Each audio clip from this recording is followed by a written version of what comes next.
Cukup 3 ayat saja dari surat Yasin mengatasi barang mati, loyo, mujarab, mustajab, cespleng luar biasa. Assalamualaikum warahmatullahi wabarakatuh.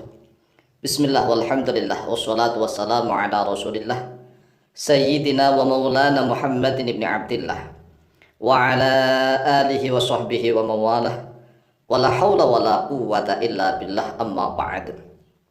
Saudaraku kaum muslimin wal muslimat rahimakumullah, yang tidak lupa dan tidak bosan-bosannya senantiasa kami doakan, semoga Allah Azza wa Jalla memberikan kesehatan, sehat walafiat lahir dan batin. Semoga Allah Jalla Jalaluh memberikan rezeki yang melimpah ruah, harta yang barokah, menjadikan anak-anaknya anak-anak yang soleh dan solihah, dzurriyyahnya dzurriyyah yang thayyibah, hidupnya sukses, bahagia dan selamat di dunia dan di akhirat. Amin amin Allahumma amin.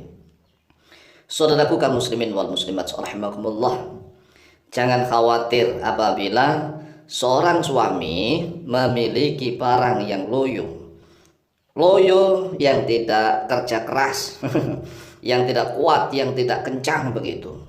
Loyo, jangankan loyo nih, yang sudah mati, yang tidak bisa manggung, nggak bisa manggung sama sekali, insya Allah dengan barokah fadilah 3 ayat di dalam surat Yasin, biidznillah dengan izin Allah barang itu bisa hidup lagi.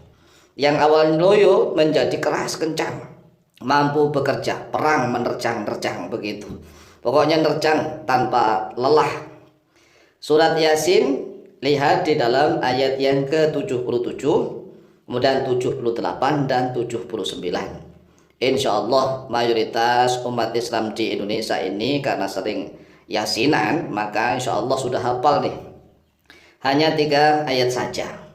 Tata caranya nih, baca ayat ini sambil kita mengelus-elus ya barangnya dilus-elus dengan menggunakan tangan kiri. Ingat, menggunakan tangan kiri. Terus kapan nih? Ya kalau bisa pas malam-malam pas di tempat tidur yang sudah santai begitu, kan biasa dipegang-pegang, menggunakan tangan kiri ya, jangan tangan kanan, karena kalau menggunakan tangan kanan itu makruh, sedangkan tangan kanan kan dipakai untuk makan, untuk minum.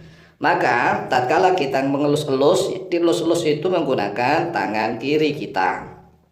Kemudian bacakan 3 ayat ini. A'udzubillahi minasyaitonirrajim. Bismillahirrahmanirrahim. Awalam yaral insanu anna khalaqnahu min nutfatin fa idza huwa khasimun mubin. Wa daraba lana mathalan wa nasiya khalqah. Qala man yuhyil 'idhama wa hiya ramim. Qul yuhyiha alladhi ansha'aha awwala marrah. Wa huwa bikulli khalqin 'alim. Ini dibaca berulang-ulang sambil dilus-lus. Nah nanti insya Allah akan menjadi terangsang walaupun mati barangnya, karena memang 3 ayat ini salah satu fadilah ya, isinya bisa digunakan untuk itu karena memang ada kaitannya begitu. Oleh sebab itulah tata cara yang kedua harus paham tentang maknanya. Perhatikan maknanya, harus dipahami nih. Tatkala kita sambil ngelus-elus, kita harus membaca ini sambil paham maknanya. Untuk ayat yang ke-77 maknanya begini. Awalam yaral insanu, apakah tidak melihat al-insanu oleh manusia, anna khalaqnahu, bahwa sesungguhnya kami, kata Allah, khalaqna yaitu telah menciptakan oleh kami hu kepada manusia, pada insan, min nutfatin, dari nutfah. Nutfah itu apa? Nutfah itu air sperma, air mani. Jadi ini sangat berkaitan nih ya, makanya harus dipahami maknanya. Awalam yaral insanu anna khalaqnahu min nutfatin fa idza huwa khasimun mubin. Fa idza huwa, lalu tiba-tiba dia manusia, khasimun yaitu membangkang, membantah, mubinun yang nyata. Kemudian tatkala kita membaca, kita bermaksud untuk barang kita gitu. Apakah manusia itu tidak melihat bahwa sesungguhnya kami, kata Allah, menciptakan dia itu dari sperma, dari mani. Lalu tiba-tiba dia menjadi pembangkang, ya, tidak memenuhi perintah, tidak taat. Mubinun yang nyata. Nah sama dengan barangnya. Kamu ini diciptakan oleh Allah dari sperma, dari air nutfah. Lalu kenapa engkau loyo begitu? Kenapa engkau mati? Ayo hidup lagi, ayo begitu. Ayo begitu ya, paham nih ya. Ayo jangan mati, ayo bekerja, menendang, ayo begitu, berjuang, menendang, menembus begitu. Kemudian untuk ayat yang ke-78. Wa daraba lana mathalan wa nasiya khalqah. Wa daraba, dan telah menjadikan oleh dia insan. Daraba artinya awalnya memukul. Jadi lafaz daraba itu pada awalnya lafaznya bermakna memukul, tetapi di sini berarti atau bermakna menjadikan. Manusia itu menjadikan lana untuk kami, kata Allah, mathalan pada mathal, contoh perbandingan. Jadi jangan sampai manusia itu membuat perbandingan kepada Allah. Wa nasiya, dan lupa oleh dia insan khalqahu pada ciptaannya. Manusia janganlah lupa pada ciptaannya. Ya, sesuai dengan fungsinya. Manusia diciptakan untuk apa? Berfungsi apa begitu? Termasuk barangnya itu. Nah, kan barangnya itu fungsinya untuk apa? Apakah hanya untuk gondal-gandul doang? Kan enggak. Ada fungsinya, yaitu untuk membahagiakan sang istri. Maka jangan loyo, jangan mati. Wa daraba lana mathalan wa nasiya khalqah. Qala, berkata oleh dia insan manusia, may yuhyil idhama wa hiya ramim. Man, bermula siapakah yuhyi, yang menghidupkan oleh dia, man al idhama pada tulang-tulang. Wa hiya, dalam keadaan bermula dia idham ramimun, aslinya ramimatun, yaitu sudah hancur luluh. Jadi ini tatkala membaca tolong dipahami maknanya.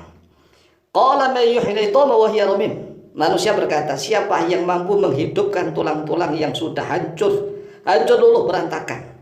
Kalau manusia sudah mati itu kan tulang-tulangnya sudah hancur berantakan. Bahkan manusia yang mati dibakar pun bisa Allah hidupkan kembali. Lah apalagi cuma barang yang mati yang masih ada, yaitu gundal-gandul itu. Apalagi kalau hanya barangnya loyo, Masya Allah. Maka segera dijawab, kul, begitu. Kul, katakanlah oleh engkau, wahai Muhammad, yuhyiha alladhi ansha'aha awwala marrah. Yuhyiha, yuhyi, menghidupkan ha kepada idham, yaitu tulang-tulang yang sudah hancur luluh. Alladzi, oleh zat yang ini siapa? Yaitu Allah. Ansha'ah, yang telah menumbuhkan. Allah yang telah menumbuhkan oleh alladzi, ya, ha pada idham, awwala marrah, pada awal permulaan.